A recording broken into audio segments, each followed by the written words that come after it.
जब एक अनाथ बच्चे के पास बिजली की शक्ति आ जाएगी। आज की हमारी कहानी कुछ इसी प्रकार है। तो कहानी की शुरुआत होती है एक फैक्ट्री को दिखाते हुए, जहां काम करने वाले वर्कर्स अपनी सैलरी बढ़ाने और अपने साथ हो रहे भेदभाव को रोकने के लिए फैक्ट्री में प्रोटेस्ट कर रहे होते हैं। इस दौरान फैक्ट्री के हेड स्पीकर्स के द्वारा सभी वर्कर से बात करते हैं और उनकी यूनियन के 2 लोगों को अपने साथ बात करने के लिए अंदर बुलाते हैं। ये सुनकर सभी वर्कर प्रोटेस्ट बंद कर देते हैं और 2 वर्कर बात करने के लिए डिपार्टमेंट बिल्डिंग में चले जाते हैं। इस बीच हम सांचाका नाम के एक लड़के को वहां की बिल्डिंग की छत पर बैठा हुआ देखते हैं। सांचाका यहाँ से सभी वर्कर को देख रहा होता है और कुछ देर के बाद सांचाका घर आ जाता है और अपने पिता रुद्रा का इंतजार करने लगता है। यहाँ हमें पता चलता है कि रुद्रा फैक्ट्री के वर्कर की यूनियन का लीडर है। जब रुद्रा घर आता है तो सांचाका उससे पूछता है कि वो प्रोटेस्ट क्यों कर रहे हैं, जिस पर रुद्रा जवाब देता है कि इंसान को हमेशा दूसरों की जरूरत में मदद करनी चाहिए और आसपास हो रहे अन्याय के खिलाफ लड़ाई लड़नी चाहिए। साथ ही वो कहता है कि जो लोग दूसरों की मदद नहीं करते उनमें कोई इंसानियत नहीं होती। इस तरह 3 दिन बीत जाते हैं, लेकिन डिपार्टमेंट में बातचीत करने गए 2 वर्कर अभी तक वापस नहीं लौटे थे। पर एक दिन जब सांचाका सुबह उठता है तो अपने माता पिता की बातें सुनता है। दोनों लापता हुए वर्कर के बारे में बात कर रहे थे। यहाँ सांचाका की माँ डाला अपने पति रुद्रा को फैक्ट्री में जाने से रोकती है, पर रुद्रा उसकी बात नहीं सुनता और फैक्ट्री चला जाता है, जहाँ वो कुछ वर्कर के साथ मिलकर फैक्ट्री के सिक्योरिटी गार्ड्स पर हमला कर देता है। दूसरी ओर सांचाका और उसकी माँ लापता हुए दोनों वर्कर के घर जाते हैं, जहां एक वर्कर के घर में डाला को लापता हुआ वर्कर दिखाई देता है। डाला ये देख हैरान हो जाती है और उस वर्कर की पत्नी झूठ बोलती है कि उसका पति 3 दिन से घर नहीं आया, जिसके बाद डाला जल्दी से फैक्ट्री की ओर भागने लगती है, क्योंकि जिन वर्कर के बचाव में रुद्रा लड़ाई करने गया था वो वर्कर अपने घर आ चुके थे और ये सब सिर्फ रुद्रा को मारने के लिए एक प्लेन बनाया गया था। रास्ते में डाला भागते हुए गिर जाती है, जिससे उसका पैर मुड़ जाता है। इस वजह से वो अब और नहीं चल सकती थी, इसलिए वो सांचाका को फैक्ट्री में जाकर उसके पिता को सारी सच्चाई बताने को कहती है। यहाँ रुद्रा सिक्योरिटी गार्ड से लड़ाई करते हुए फैक्ट्री में घुस रहा होता है। इस दौरान एक वर्कर रुद्रा पर चाकू से हमला करके उसे जान से मार डालता है। कुछ ही देर में सांचाका वहाँ आ जाता है और अपने पिता को मरा हुआ देखकर बुरी तरह रोने लगता है, जिसके बाद वो गुस्से में खड़ा हो जाता है और सबसे अपने पिता की मौत का बदला लेने को कहता है। सांचाका एक सिक्योरिटी गार्ड की शील्ड उठाता है और जोर से चिल्लाने लगता है। तभी अचानक आसमान से सांचाका के ऊपर बिजली गिर जाती है, जिससे सांचाका दूर फेंक जाता है। बिजली के झटके की वजह से सांचाका के हाथ में रखी शील्ड टूट जाती है और फिर देखते ही देखते सभी सिक्योरिटी गार्ड्स के हाथ में रखी शील्ड्स भी टूटने लगती हैं। ये देखकर सभी लोग शॉक हो जाते हैं। तभी उनमें से कुछ लोग सांचाका को चेक करने के लिए आते हैं और सांचाका को टच करते ही उन्हें बिजली का झटका लगता है, जिससे वो सभी दूर फेंक जाते हैं। अब कहानी कुछ समय के बाद की दिखाई जाती है, जहाँ सांचाका अपने घर में बैठा होता है और उसकी माँ उसे बताती है कि उसे घर का कुछ सामान खरीदने के लिए शहर जाना पड़ेगा, जिस पर सांचाका कहता है कि वो घर में अकेला नहीं रह सकता। पर सांचाका के पास कोई दूसरा रास्ता भी तो नहीं था, इसलिए वो अकेले रहने के लिए मान जाता है। काफी दिन बीत जाते हैं, लेकिन डाला अभी भी वापस घर नहीं लौटी थी और घर में खाने का सामान भी खत्म हो चुका था, जिस वजह से सांचाका को खाने की तलाश में बाहर जाना पड़ता है। तब गली में रहने वाले बच्चे सांचाका का पीछा करते हैं और उसे पकड़कर बुरी तरह से पीटने लगते हैं। गली के बच्चे सांचाका को मारने के लिए एक लकड़ी का टुकड़ा उठाते हैं। वो उसे मरने ही वाले होते हैं कि अंगग नाम का एक लड़का वहां जाता है और गली के लड़कों को पीटकर भगा देता है। इसके बाद वो बेहोश सांचाका को अपने घर ले जाता है। जब सांचाका को होश आता है तो वो खुद को एक कमरे में पाता है और उसके पास आगुंग बैठा होता है। यहाँ आगुंग सांचाका को समझता है कि उसे गली के बच्चों से बचकर रहना होगा। साथ ही उससे प्रॉमिस करता है कि वो उसे रात में सेल्फ डिफेंस की बेसिक चीज सिखाएगा, ताकि वो उन लड़कों से अपनी रक्षा कर सके। इसके बाद दोनों दूसरे शहर में जाकर नई शुरुआत करने की सोचते हैं और फिर दोनों दूसरे शहर में जान के लिए चलती हुई ट्रेन को पकड़ने की कोशिश करते हैं। अब क्योंकि आगुंग बहुत ही स्ट्रांग था, इसलिए वो तेज दौड़कर ट्रेन पर चढ़ जाता है, लेकिन सांचाका तेज नहीं दौड़ पाता, जिसकी वजह से वो ट्रेन पर नहीं चढ़ पाता और आगुंग से भी बिछड़ जाता है। अब सांचाका फिर से अकेला हो जाता है, इसलिए वो छोटी मोटी नौकरी करके सड़कों पर ही रहने लगता है। इसके बाद कुछ साल की कहानी दिखाई जाती है, जहाँ सांचाका अब बड़ा हो चुका है और एक पेपर फैक्ट्री में सिक्योरिटी गार्ड की जॉब करता है। एक दिन जब सांचाका बस में होता है, तब सड़क पर उसे कुछ लोग लड़ते हुए दिखाई देते हैं, जिसे देखकर उसे आगुंग की बताई बातें याद आती हैं। आगुंग ने उससे कहा था कि उसे लड़ने वाले लोगों को हमेशा इग्नोर करना होगा, इसलिए सांचाका उन लोगों को इग्नोर करता है और नॉर्मल लोगों की तरह लाइफ जीता है। सांचाका को अभी भी बिजली से बहुत डर लगता था, इसलिए वो जब भी बिजली को देखता तो उससे डर कर छिप जाता है। इसके बाद हमें एक पार्टी का सीन दिखाया जाता है, जहाँ 2 लोग पेंकोर नाम के एक आदमी के बारे में बात कर रहे होते हैं। वो कहते हैं कि पेंकोर को अपने बचपन से बहुत सारी मुश्किलों का सामना करना पड़ा है, क्योंकि किसी ने उसकी फैमिली को जिंदा जला दिया था। अब यहाँ से कहानी फ्लैश फ्लैशबैक में जाती है और हमें पेंकोर के बारे में बताया जाता है। पेंकोर के माता पिता की मौत के बाद उसके अंकल ने उसे एक लोअर क्लास वाले अनाथ आश्रम में छोड़ दिया था, जहां सभी बच्चों के साथ बहुत बुरा बर्ताव किया जाता था। जब पेंकोर के साथ बार बार बुरा बर्ताव होता है तो वो तंग आकर बाकी के अनाथ बच्चों के साथ मिलकर अनाथ आश्रम के सभी मालिकों को मारने का प्लान बनाता है, जिसके बाद सभी बच्चे मिलकर अनाथ आश्रम के मालिकों को मार डालते हैं। फिर कुछ समय बीतने के बाद पेंकोर को उसके पिता की विरासत मिल जाती है, जिससे वो अनाथ बच्चों की देखभाल करने लगता है। इसके बाद कहानी वापस प्रेजेंट पर आती है और पेंकोर सभी क्रिमिनल्स का लीडर बन चुका है और इंडोनेशिया के करप्ट पॉलिटिशियन के साथ मिलकर इलीगल करता किया करता है। पेंकोर की एक आर्मी भी है जिसमें उसने सभी अनाथ बच्चों को मर्डर करने के लिए ट्रेन किया होता है। इसके अलावा पेंकोर ने पैसा कमाने के लिए एक ऐसा प्लेन बनाया है जिससे लोगों की जान भी जा सकती है। असल में वो चावल में कुछ ऐसे केमिकल मिला रहा है जिससे प्रेग्नेंट औरतें और उनके बच्चे बीमार हो जाएंगे, जिसके बाद पेंकोर उनके इलाज के लिए दवाई बनाकर उनसे पैसे कमाएगा। इस प्लेन में उसके पॉलिटिशियन दोस्त भी शामिल हैं।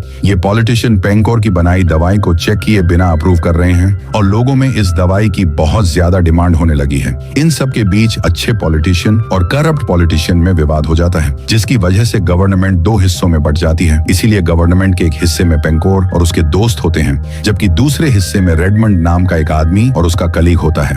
रेडमंड का काम कानून बनाना है और उसके कॉलीग घानी का काम उस कानून के बिल को डिस्ट्रीब्यूट करने का होता है। इधर पार्टी के दौरान हम गानी को देखते हैं, जिसके पास पेंकोर आता है और उससे हाथ मिलाने के लिए अपना हाथ आगे करता है, लेकिन गानी उसे इग्नोर कर देता है। इस बात से पेंकोर को गुस्सा आ जाता है, इसलिए पार्टी खत्म होने के बाद पेंकोर के लोग घानी और उसकी फैमिली को पकड़ लेते हैं और उन्हें जान से मार डालते हैं। दूसरी ओर हम सांचाका को देखते हैं, जिसे अपने पड़ोसी के कमरे से कुछ शोर सुनाई देता है। जब वो चेक करने के लिए जाता है तो उसे पता चलता है कि दो लोग मुलान नाम की गरीब लड़की को पैसे के लिए धमका रहे हैं। इस बार सांचाका खुद को रोक नहीं पाता और उन चोरों पर हमला कर देता है। सांचाका अपनी फाइटिंग स्किल का यूज करके दोनों चोरों को बड़ी आसानी से हरा देता है। जब चोर वहां से चले जाते हैं तो मुलान और उसका भाई सांचाका का शुक्रिया करते हैं और रात में सांचाका जब अपनी फैक्ट्री में जाता है तो अचानक से चोरों का एक ग्रुप आ जाता है और सांचाका पर हमला करके उसे बुरी तरह पीटने लगता है। सभी चोरों को लगता है कि सांचाका मर गया, इसलिए वो उसे बिल्डिंग से नीचे फेंक देते हैं।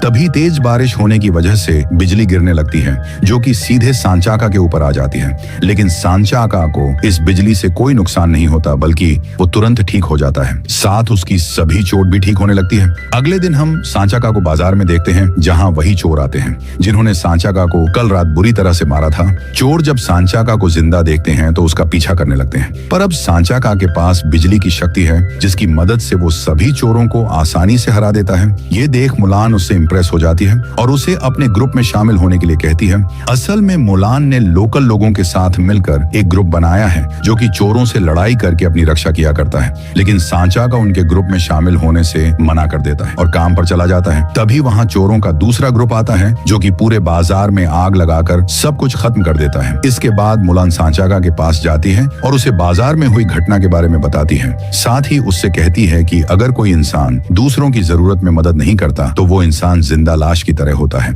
मुलान की बातें सुनकर सांचाका को अपने पिता की याद आ जाती है, क्योंकि ये सारी बातें बचपन में उसके पिता ने उससे कही थी। सांचाका अपने पिता की बातों को सोचते हुए मुलान का साथ देने के लिए तैयार हो जाता है और बुरे लोगों से लड़ने का फैसला करता है। इसके बाद सांचाका अपने फेस पर एक मास्क लगाकर शहर के बदमाशों को मारना शुरू कर देता है। ऐसे ही एक लड़ाई के दौरान कोई अनजान आदमी सांचाका को चाकू मार देता है और उसके ब्लड सैंपल को अपने साथ लेकर चला जाता है। ये अनजान आदमी कौन है ये हमें आगे पता चलेगा। यहाँ सांचाका को अब कुछ भी डर नहीं है, क्योंकि बिजली की शक्ति से उसके घाव अपने आप ठीक हो रहे थे। इस बीच न्यूज में दिखाया जाता है कि ज्यादातर प्रेग्नेंट औरतें बाजार में आए नए खाने चीजों से बीमार हो रही हैं और ये बीमारी कोई आम बीमारी नहीं बल्कि जानलेवा बीमारी है। इसके अलावा न्यूज में बताया जाता है कि इन इन्फेक्टेड औरतें से जो भी बच्चे पैदा होंगे वो बुरे इंसान बनेंगे, जिससे पूरे देश में क्राइम रेट बढ़ जाएगा। असल में ये सब पेंकोर अपने प्रॉफिट के लिए कर रहा होता है। दूसरी तरफ सांचाका अपनी बिजली की शक्तियों को कंट्रोल करना सीखता है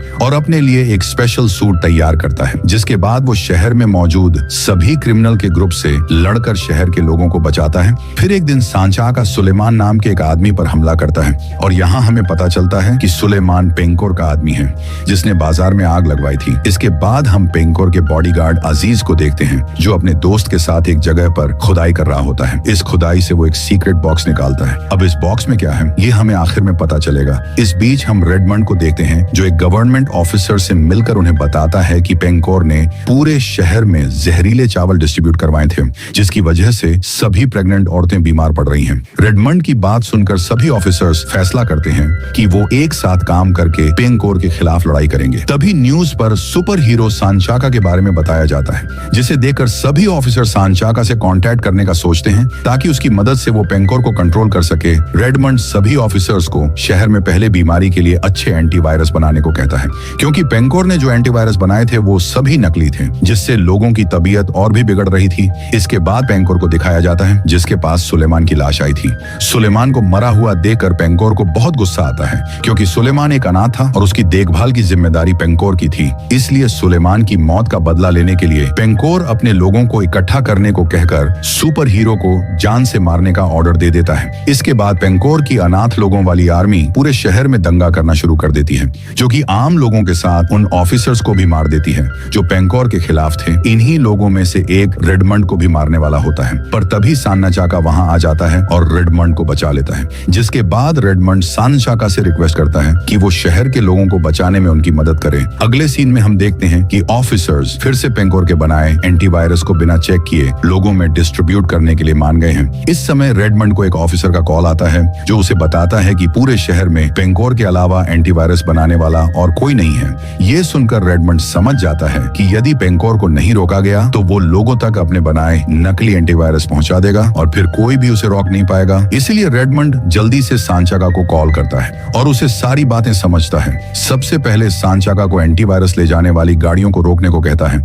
सांचाका कुछ कर पाता उससे पहले पेंकोर अपने लोगों के साथ उसके पास आ जाता है। यहाँ सांचाका खुद को कमजोर महसूस करता है, पर वो शक्तियों का उपयोग करके पेंकोर के आदमियों को एक एक करके मारने लगता है। तभी पेंकोर सांचाका पर पीछे से हमला करने आता है, पर एन मौके पर रेडमंड वहां आ जाता है और पेंकोर को शूट करके मार डालता है। इसके बाद सांचाका जल्दी से एंटीडोट ले जान वाली गाड़ियों को रोकने के लिए जाता है, जहां वो श्री आसी नाम की एक अनजान लड़की के साथ मिलकर गाड़ियों को पकड़ लेता है। श्री आसी भी सांचाका की तरह पावरफुल है और वो लोगों की जान बचाने के लिए सांचाका की मदद करने आई थी। अब सांचाका सभी नकली एंटीडोट का एक सैंपल लेता है और फिर सारी एंटीडोट्स की बोतल को डिस्ट्रॉय करने के लिए अपनी सारी पावर लगा देता है, जिससे सभी बोतल ठीक उसी तरह टूट जाती है जिसे कहानी की शुरुआत में गार्ड्स की सभी शील्ड्स टूट गई थी। इस तरह सांचाका सभी लोगों को नकली एंटीवायरस से बचा लेता है। जिसके बाद पेंकोर का बॉडीगार्ड एक दीवार तोड़कर बहुत ही पुराने मकबरे को ढूंढ लेता है और फिर अपने पास रखे उस सीक्रेट बॉक्स को बाहर लाता है